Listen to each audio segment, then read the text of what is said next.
Oui, j'espère que tu vas bien. Moi, c'est Monsieur Legravo. Je suis professeur titulaire en maths et en PIC. Sur cette vidéo, nous allons partager ensemble des moments concernant les mathématiques de la troisième. Donc, si tu es intéressé, abonne-toi, clique sur le bouton abonner et tu cliques le bouton j'aime pour booster la vidéo à plusieurs personnes. Ok, donc dans cette vidéo, nous allons voir comment comparer deux nombres portant des racines carrées, comment donner les signes, comment calculer a carré, comment donner une écriture simplifiée d'un nombre, et aussi nous allons voir un peu les formules de Pythagore. Nous allons voir le théorème de Pythagore dans cette vidéo. Donc si cette thématique t'intéresse, clique le bouton j'aime, et si tu as des questions ou bien des exercices, tu peux mettre dans les commentaires. Je serai très ravi de te répondre. Et merci, et on avance ensemble. Ok, alors un petit temps. On a compare. Voilà, racine de 3. Pour comparer des nombres avec racine carrée, il suffit de faire quoi? Il faut les élever seulement au carré. Donc on va élever au carré. Racine de 3 au carré, comme son nom l'indique, on a dit racine carrée. Ça veut dire quoi? Quand il y a carré, le radical part, ou bien la racine disparaît. Ok? Donc on a égal à 3. Et 1 aussi, on va l'élever au carré.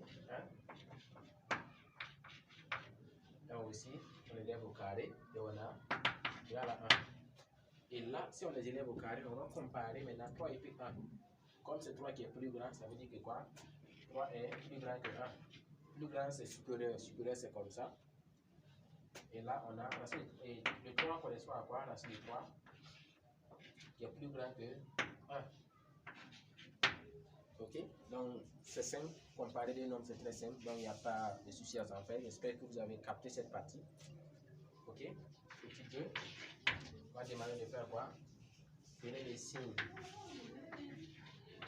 Signe de A. Comment donner le signe des nombres? Il suffit de faire quoi? Il suffit de le comparer. Même si on ne nous avait pas demandé de comparer en haut, si on demande de donner le signe d'un nombre, il te faut d'abord de comparer. Comment trouver un signe de nombre? Il faut savoir si c'est le grand moins le petit, ça veut dire que c'est positif.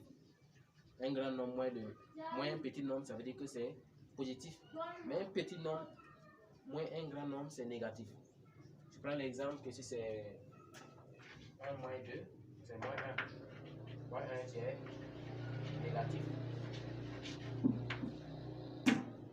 Si c'est 2 moins 1, ça veut dire que quoi? Que c'est 1. Ça, c'est quoi? C'est positif. Ça veut dire que quoi? Que si c'est le grand nombre moins le petit nombre, ça veut dire que c'est positif. Si c'est petit nombre moins le grand nombre, ça veut dire que c'est négatif. Maintenant, comme nous avons comparé les nombres, c'est très simple maintenant. Donc, je regarde A égale à la racine de 3 moins 1. La racine de 3, on a comparé, et puis c'est lui le grand, moins le petit qui est 1. Donc, ça nous fait que A est positif. Si on n'avait pas comparé avant, on allait le comparer avant de donner le signe. Donc, nous allons passer à petit 3, calculons A carré.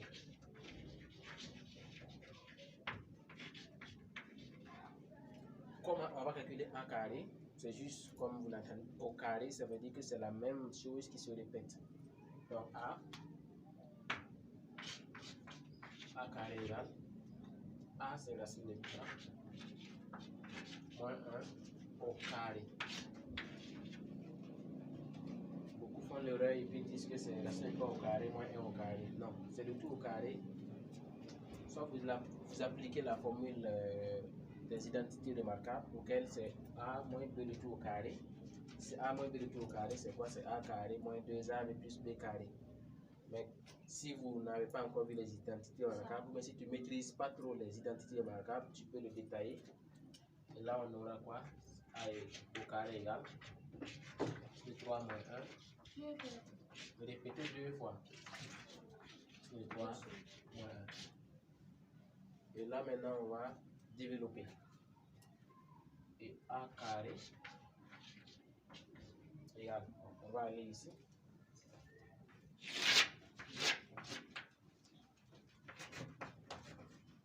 A carré égale, on a, bon, je vais l'écrire.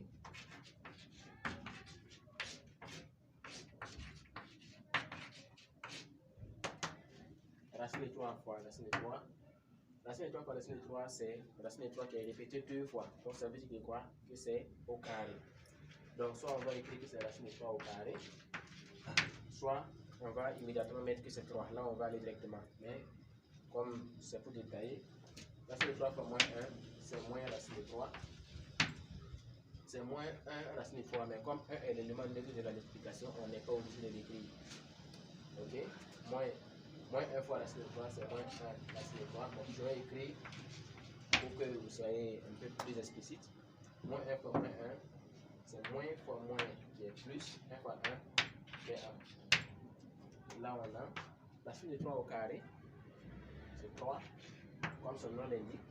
Racine carré, ça veut dire que le carré fait disparaître le radical. Moins 1 racine de 3, c'est racine de 3. 1 racine de 3, c'est la racine de 3 aussi. Plus 1.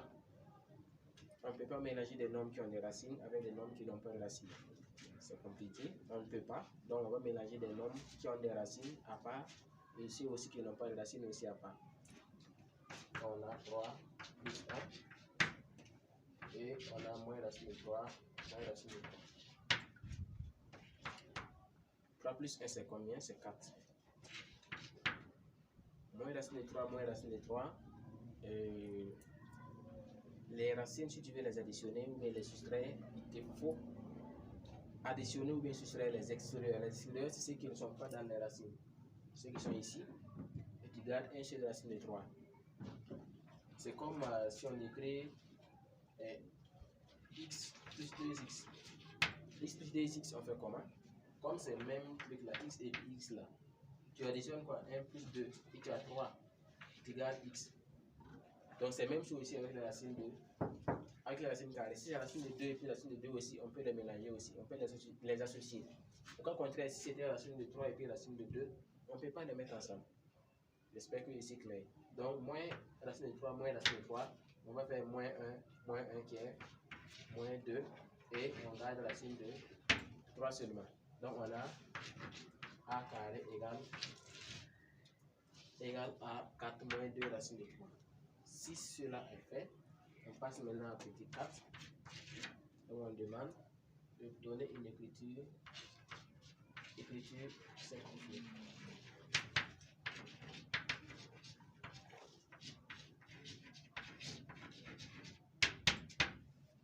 Une écriture simplifiée. Ici aussi, on pourrait poser la question autrement.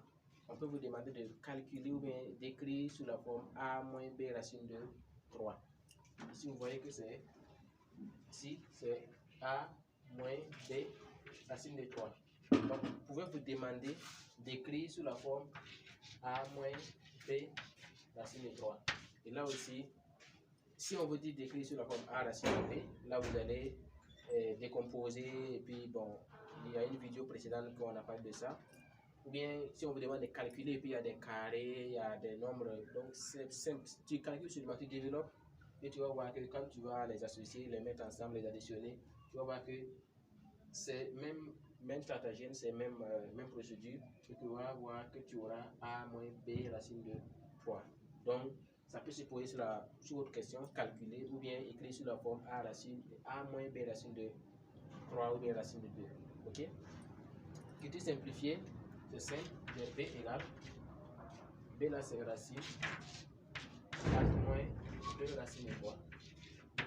Dans ce genre d'exercice, dans ce type d'exercice, si on te demande de calculer ou bien d'écrire ou bien donner une écriture simplifiée, c'est uniquement ce qui est à l'intérieur, tu vas revoir ça dans tes calculs antérieurs.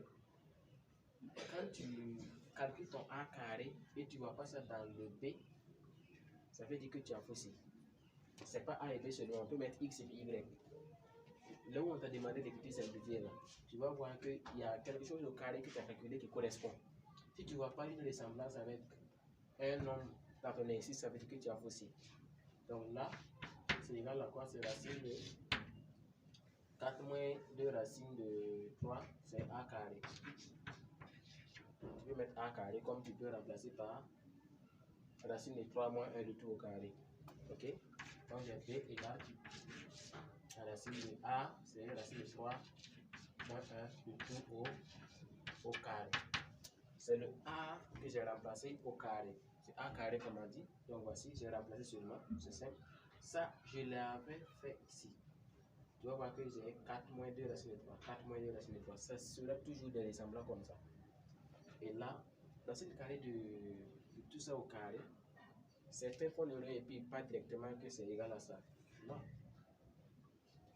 N'oubliez pas qu'on vous a dit que racine de x au carré, c'est le carré à l'intérieur, excusez, x au carré, c'est valeur absolue de x. C'est pas égal à x directement. Ok? Ne faites pas l'erreur pour aller directement à mettre égal à la. Non. C'est égal aux valeurs absolues. Si le radical est à l'intérieur. Ok? Donc, du P, ça va sortir quoi? C'est valeur absolue d'abord. Ça ne sort pas directement. Donc, c'est valeur absolue de racine de 3 moins 1. Et ici, comme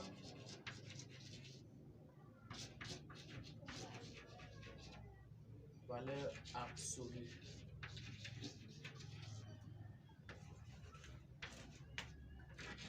est toujours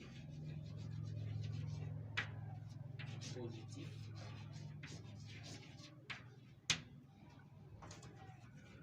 on prend le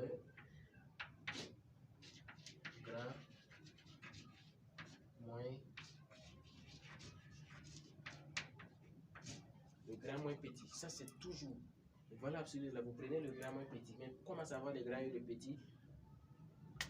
On t'a demandé de comparer pour savoir le grand et le petit.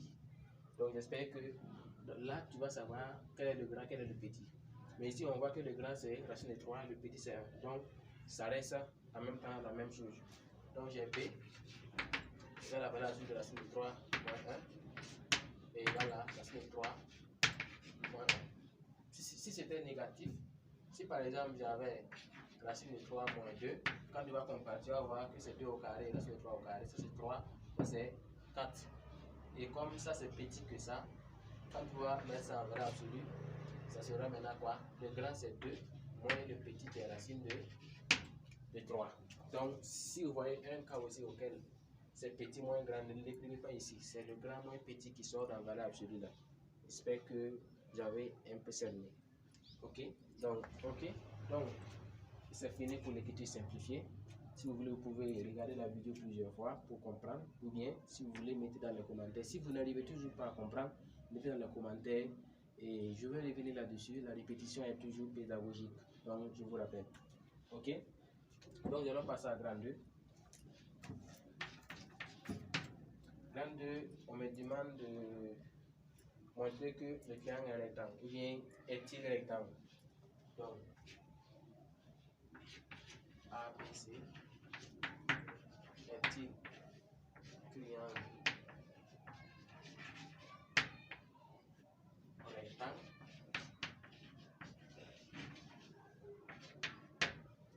Voici.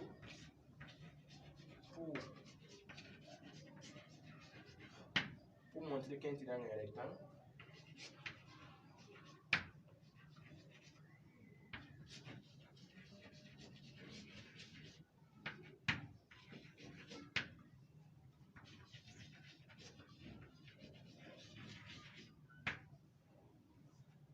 il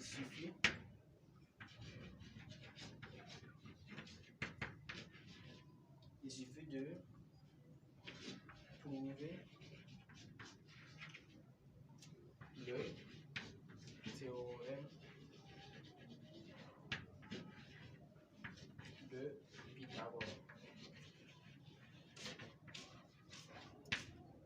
Donc, quand tu utilises le théorème de Pythagore et puis tu vois que ça respecte, ça veut dire que automatiquement c'est dans le cas de triangle rectangle. Ok? Donc, et qu'est-ce que dit le théorème de Pythagore? La formule principale, c'est le plus grand côté au carré égale à la somme des carrés des deux autres aussi. Donc, le plus grand côté, on va essayer de voir, on va donner combien de côtés? 3 côtés. A, B c'est 5, B c'est 3, A, C c'est 4. Quel est le plus grand côté? C'est BC. Le plus grand côté au carré égale à la somme des carrés aussi des deux autres côtés. Donc, on va vérifier. Le plus grand côté c'est combien? AB. Donc, ça veut dire que AB au carré, si c'est égal à BC carré, qui est le deuxième côté, plus le troisième qui est AC au carré. Si ça respecte cette égalité, ça veut dire que c'est automatiquement un triangle rectangle. Ok, AB carré plutôt c'est 5 au carré, égale BC carré c'est 3 au carré, plus AC au carré c'est 4 au carré. Ça c'est combien? Ça fait 25. Ici c'est 9 et ici c'est 16. Et quand vous calculez, vous allez trouver que c'est 25. Donc vous écrivez 25 égale à 25. Quand 25 égale à 25, vous avez bien le résultat, c'est un rectangle. Donc on va. Donc A, B, C est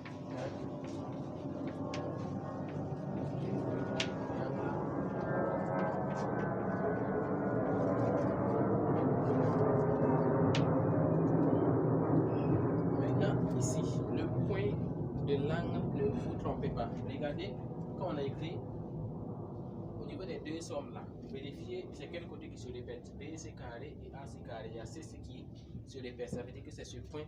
C'est sur ce point qu'il y a l'angle. Donc AC. Donc vous regardez la somme des deux. Ça c'est l'hypoténuse. L'hypoténuse c'est le plus grand côté. Donc j'espère que vous allez vous en rappeler plus tôt. Ok. Donc on est maintenant en deuxième question. Calculer. Bon, je vais faire le schéma. C'est le rectangle en B et en C plutôt. Donc on a ici A et ici on a B. A, B c'est l'hypoténuse, B, C et AC. Ici, comme réguler les distances CH, on m'a dit que A c'est le pied de la hauteur. La hauteur, vous savez bien que c'est une droite qui est perpendiculaire. La hauteur, donc la hauteur c'est la droite par exemple par le sommet ou bien l'angle droit. Donc c'est là, c'est pas comme ça ni comme ça. Placez une règle et une équerre, vous allez savoir là où ça coupe l'angle droit. Donc c'est H. C'est très important de savoir comment tirer les formules métriques parce que vous allez utiliser pour calculer les distances, les côtés inconnus. Donc, restez jusqu'à la fin pour ne pas rater aucune astuce. Okay? Donc, on va voir. Ici, comment tirer les formules métriques? C'est très simple. Vous regardez la première formule. Au lieu de bosser les formules par cœur, ici par exemple, c'est différent de ce que vous avez vu en classe.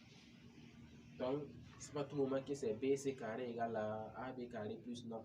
Il y a des moments aussi où c'est différent. Donc, nous allons essayer de voir. L'hypoténuse, c'est AB. Mon côté où il y a l'angle, c'est C, mon pied. Donc, ça veut dire que c'est CH qui est la hauteur. Maintenant, regardez bien, CH est perpendiculaire à quoi? À AB. Et BC est perpendiculaire à AC. Donc, on va écrire ça côté égal AB au carré égal BC aussi au carré égal CH au carré égal. Donc, les trois. On a déjà écrit AB au carré qui est la formule principale. Donc, on va plus. Et c'est pas AB. A c'est plutôt. AB carré, on a déjà écrit ici. Donc, c'est AC carré, BC carré et CH carré. Donc, les trois autres côtés. Ce côté, c'est déjà fait. Ça, c'est la formule principale. Les deux aussi, ce sont des formules aussi qui sont des formules métriques. Donc, ok. Regardez, c'est une méthode très facile à appliquer. Vous voyez que partout il y a C. Comme partout il y a C, vous laissez le C, prenez les autres côtés, les autres points plutôt. Ici par exemple, en laissant le C, j'ai A. Donc vous écrivez A partout. On va compléter par des points. Vous laissez le C c'est l'angle droit. Donc on laisse ça, c'est B. Donc je vais mettre B partout. C, je vais mettre C, on le laisse comme c'est l'angle droit, c'est H qu'on va prendre. Ok, donc on va compléter. Regardez bien, c'est quel côté où le AA peut se répéter. Le A. À part A, si. Le A, je peux dire A quoi? AH. Je peux dire quoi encore? AB. À part ça, je ne peux pas dire encore A, voici ça déjà ici. A, on peut que dire encore que AB. J'espère que c'est très clair pour vous. Ok? B, c'est carré. On peut dire quoi avec B? B, c'est déjà dit. Voici B, c'est carré. Je peux dire que BH et BA. H. À part HC. Qu'est-ce que je peux dire encore? Je peux dire HB et HA. Et vous avez directement vos trois formules métriques. Maintenant, comment savoir la dernière formule? C'est sa côté et son perpendiculaire se multiplient. CA est perpendiculaire à AB, donc ils vont se multiplier. CA se multiplie par AB. Les deux côtés aussi sont perpendiculaires. Donc, vas-y, ça c'est perpendiculaire. Ça va se multiplier ça aussi va multiplier ça. Et ici c'est AC fois BC. Donc voici les trois formules métriques. Et déjà vous avez vos formules très simples à appliquer. Si vous avez ça, qu'est-ce qui peut vous arrêter de ne pas trouver les distances et autres quand on demande le Pythagore? Donc, et vous avez connu Pythagore très simplement possible. Alors, on va essayer de calculer.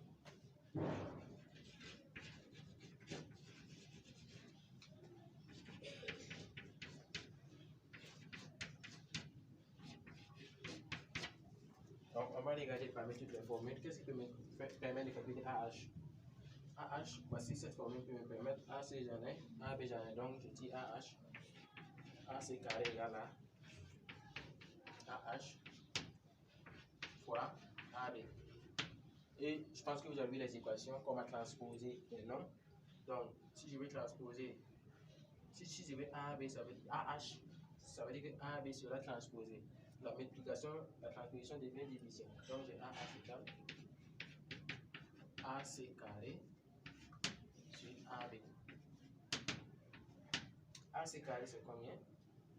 AC carré, c'est 4 au carré sur AB qui est AB, c'est 5. Ça, c'est 4 au carré, c'est 16 sur 5. Donc, on a AH. Donc, AH égale à 16 sur 5. Ensuite, chez H, est-ce qu'il y a une formule qui peut me permettre de calculer chez H? Chez H, j'ai HP c'est BH, hein, une distance d'ici là et là, d'ici c'est la même mesure, même distance. Donc au niveau des distances, il n'y a pas de souci. HP c'est BH.